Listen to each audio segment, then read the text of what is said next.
There is no one, perhaps, in this country who does not know the life and contribution of Sri Pranab Mukherjee. I have worked with him for many, many years, and in particular, I worked with him very closely between 2004 and 2014. He had a phenomenal memory, a very sharp insight into political and economic developments, and a thorough understanding of life, the economy, and the matters which concern the average people and ordinary people. In his passing away, not only the Congress, but the entire political spectrum of this country has lost a lifelong and valiant soldier. To us in the Congress, it's an irreparable loss. Such men and women appear in the political scene very rarely. Mr. Pranab Mukherjee was such a rare man that he left an imprint on anything that he said and anything that he did. We will miss him sorely.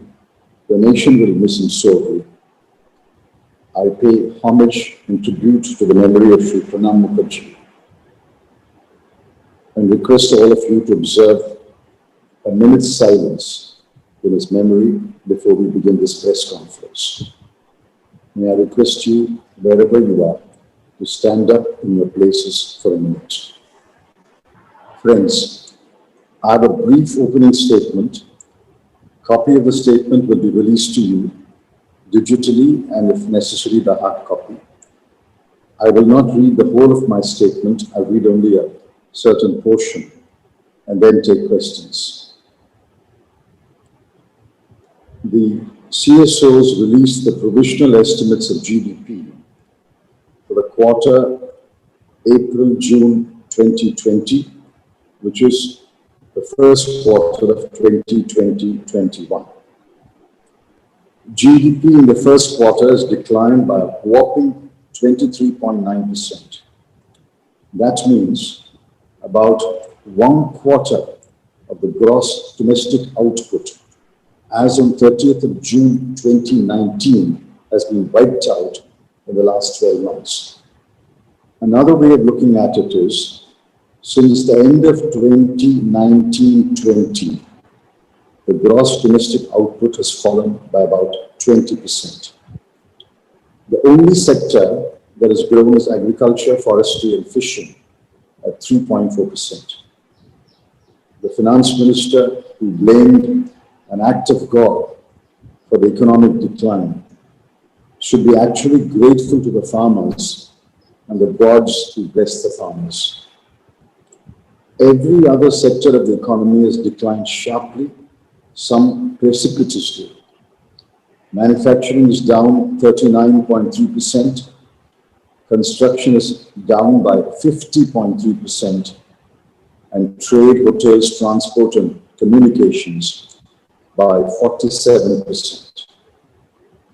The estimates do not come as a surprise to us. They should be a matter of surprise to the government that was seeing green shoots on several days during the first quarter. They should also be a matter of shame to the government that did nothing, literally nothing, to cushion the fall by taking suitable fiscal and welfare measures. But we know that the Modi government has no shame and will not acknowledge its mistakes. The economic tragedy was foretold by many close observers of the Indian economy, most recently by the RBI in its annual report released a few days ago. RBI pointed out, and I've culled out the highlights of the RBI report, and I'll only read one, the fourth one. The shock to consumption is severe. It will take quite some time to mend and regain the pre-COVID-19 momentum, and the majority of respondents in the RBI survey reported pessimism relating to the general economic situation, employment, inflation, and income. All these had been anticipated. We had warned the government and we had urged the government to take preventive and preemptive measures. Our pleas fell on deaf ears. The country as a whole is paying a heavy price. The poor and the vulnerable are in despair. It is only the Modi government that was nonchalant and uncaring. The government peddled a fake narrative, but that narrative has been exploded today by the CSO's estimates. Let me say with regret, it will take many, many months before the economy turns the corner and registers positive growth. The inaction and ineptitude of the government give us no hope that we will see light at the end of the tunnel at any time soon. I'm prepared to take a few questions. My colleague Supriya will make a brief statement in Hindi summarizing what I've said in English. Thank you very much sir. आप सबको मेरा नमस्कार और मैं चिदम्बरम जी के साथ ही प्रणब दादा को अपनी श्रद्धांजलि अर्पित करती हूँ और उनके परिवार के प्रति अपनी संवेदना व्यक्त करती हूँ।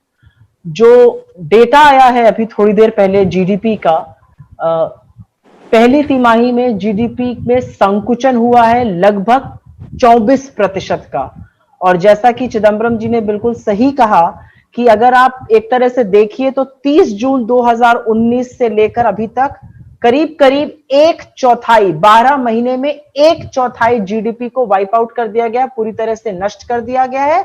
और अगर वित्तीय वर्ष 2020 से अभी तक देखिए तो जीडीपी के आउटपुट में करीब करीब 20% की गिरावट है, 20% का संकुचन है हर क्षेत्र। और इसमें से 3 बड़े क्षेत्र होते हैं जीडीपी के जो करीब करीब 50% हिस्सा बनाते हैं जीडीपी का। वो मैन्युफैक्चरिंग है, कंस्ट्रक्शन है, ट्रेड, होटल और ट्रांसपोर्ट है। और उसमें बड़ी गिरावट आई है। मैन्युफैक्चरिंग में लगभग 40% की गिरावट है, कंस्ट्रक्शन में 50% की गिरावट है, ट्रेड, होटल और ट्रांसपोर्ट में 47% की गिरावट है। ये जीडीपी के लगभग आधे हिस्से की हम बात कर रहे हैं। और जैसा कि चिदम्बरम जी ने बिल्कुल सही कहा, जो एक चीज आज भी आशा की किरण बनी हुई है वो कहीं पर कृषि, एग्रीकल्चर, फॉरेस्ट्री और फिशिंग, जो मत्स्य पालन है, जो वन है और जो कृषि का काम है, उसी में सिर्फ एक सेक्टर में पॉजिटिव ग्रोथ आई है और वो 3.4 पर उसकी ग्रोथ हुई है, उसकी वृद्धि हुई है। तो कहीं पर जो वित्त मंत्री ने दैविक शक्ति की बात करी थी, ऐसा लगता है कि देवता जो हैं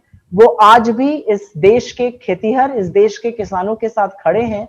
और मोदी सरकार बार बार किसी मुगालते के पीछे छिपने का साजिश करती रह जा रही है। अगर हम थोड़ा और आगे बढ़कर देखें तो ये जो एस्टिमेट आए हैं, ये जो जीडीपी का डाटा आया है, ये आगे चल के और भी खराब हो सकता है क्योंकि समुचित डाटा आने पर ये और भी डाउनवर्ड रिवीजन इसका हो सकता है। और जीडीपी का जो अंक होता है वो एक आंकड़ा ही नहीं होता है, वो किसी भी अर्थव्यवस्था में किस तरह की अवसर है, किस तरह की समृद्धि है, किस तरह की नौकरियां बन रही हैं, उसका संकेत होता है। और 24% का संकुचन मोटे तौर पर यह दिखाता है कि बड़ा वर्ग गरीबी की ओर जा रहा है, बहुत लोग बेरोजगार हुए हैं, देश में आर्थिक स्थिति बद से बदतर होती जा रही है। और कहीं पर यह असंगठित क्षेत्र पर प्रहार तो है ही, ये संगठित क्षेत्र पर भी बहुत बड़ा प्रभाव है। और ये विडंबना है क्योंकि कुछ ही दिन पहले तक हम कहते थे कि हमारे देश का जो जीडीपी है वो दुनिया में सबसे फास्टेस्ट ग्रोइंग जीडीपी है, और आज ये दुनिया के बहुत बुरे जीडीपीज की ग्रोथ में से एक हो गया। और उसका उत्तरदायित्व सिर्फ और सिर्फ मोदी सरकार की विफलताओं का, उनके त्रुटिपूर्ण नीतियों का है। चाहे वो क्योंकि एक बात ये याद रखने वाली है कि ये सिर्फ कोविड और सिर्फ कोरोना के नाते नहीं हुआ है, ये लॉकडाउन और कोरोना के नाते नहीं है। हाँ, इसने आग में घी डालने का काम किया है, लेकिन ये संकुचन पहले से शुरू हो गई थी, ये गिरावट पहले से शुरू हो गई थी।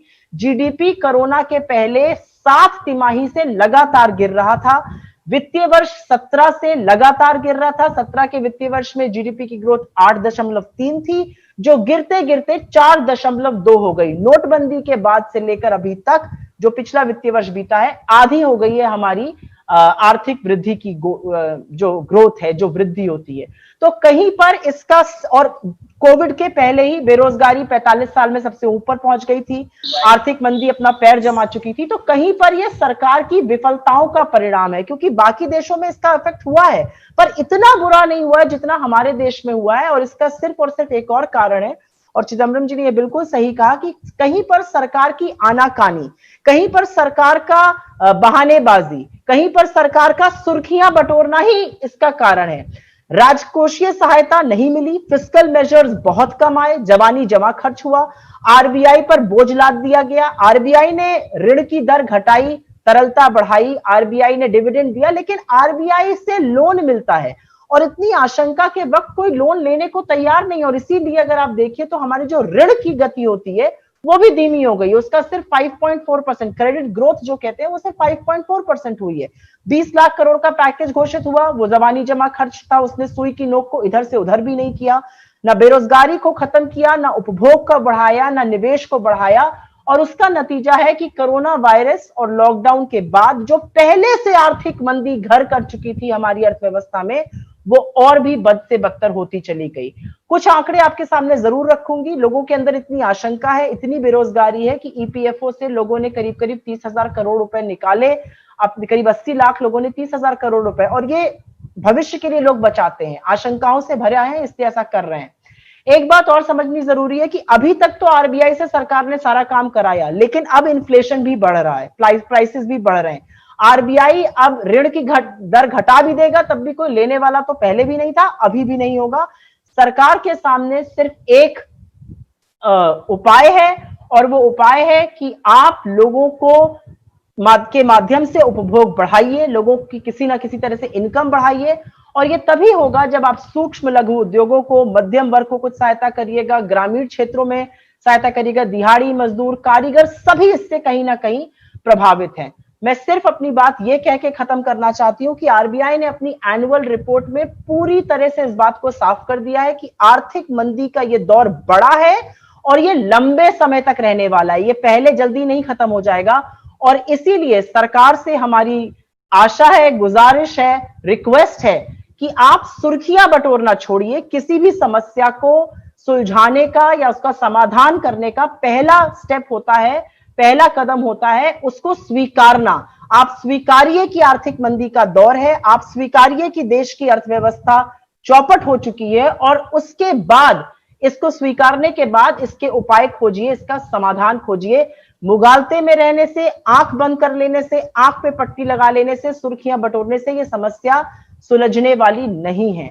और मैं एक बात ये भी कहना चाहती हूं कि आने वाले महीनों में अगर यही रुख सरकार का रहा तो आने वाले महीनों में, आने वाली तिमाहियों में, Q2, Q3 में भी ये कॉन्ट्रैक्शन बना रहेगा। इसके लिए सरकार को जरूरी है कि वो जगे और लोगों को साथ लेकर, विपक्ष को साथ लेकर, विशेषज्ञों से बात करके उपाय सुझाए, क्योंकि बिना उपाय के आर्थिक मंदी और गहरी होती जाएगी और उसका कोई उपाय नहीं निकल पाएगा। और मैं फिर से एक बात जरूर दोहराना चाहूंगी कि हाँ, ये कोरोना और लॉकडाउन के चलते बुरा हाल हुआ है हमारी अर्थव्यवस्था का, लेकिन ये अर्थव्यवस्था कोरोना के पहले ही चरमरा चुकी थी, जब 7 तिमाहियों से हमारा जीडीपी गिरा था और जब वित्तीय वर्ष 2017 से लगातार हमारा जीडीपी निरंतर गिरता जा रहा है। हम लोग आपके सवाल जरूर लेंगे, हिंदी और अंग्रेजी दोनों में।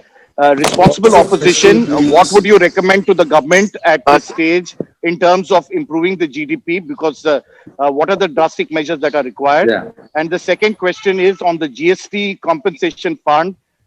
The Punjab finance minister said that this is a sovereign default to a great extent. We understand that there are national interests at mind.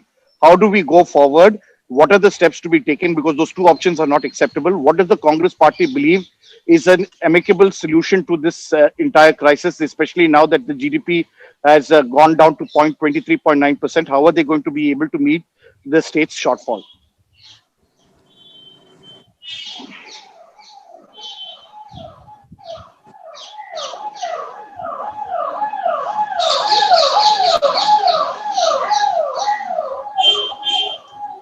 Is he there?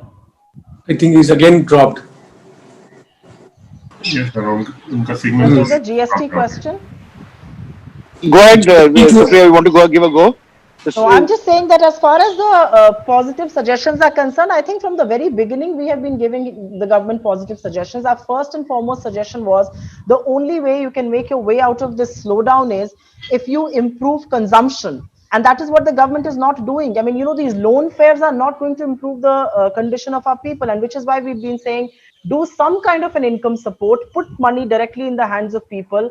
They have consistently denied that, and which is why you see consumption, which is 60% of our GDP, has completely crashed. And for that to recover, the only way out is you put money directly in the hands of people.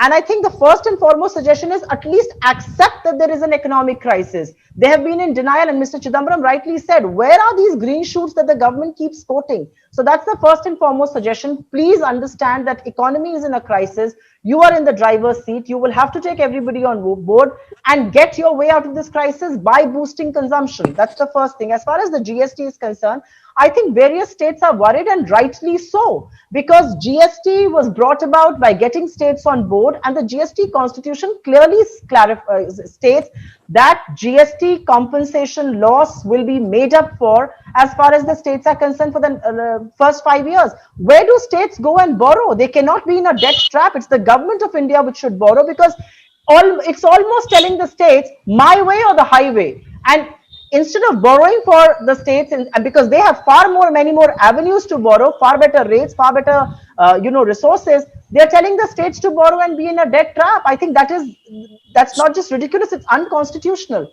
I don't know if sir is back. Can we go to him? Yeah, he's back, Supriya ji. Sorry. So the question was on GST. There are many states that have rejected the government's proposal. And what would your stand be on this? Yes, He's against snap. Yeah, he's dropped again. Against snap. Yeah. Okay. He's against snap. I don't know, Sunil, if I answered. Yeah, I think you've done a great job. Yes, don't worry. Thank you. This is not a question that you should put to the opposition parties. We have not been in government for 6 years. We do not have the full information. This question to the opposition parties, this question is put to the government.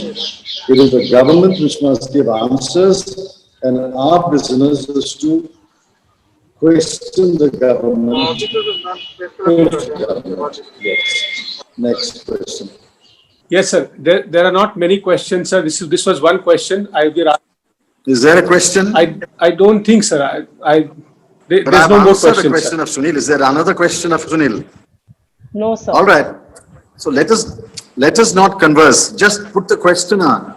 Supriya ji, could you No comprehend more the whole question. Does answer? Sunil have one more question? Yes, sir. All right. So let's close the press conference. Okay. Thank you Okay. very much. Thank you, sir. Thank you. Thank you, everyone. Thank you.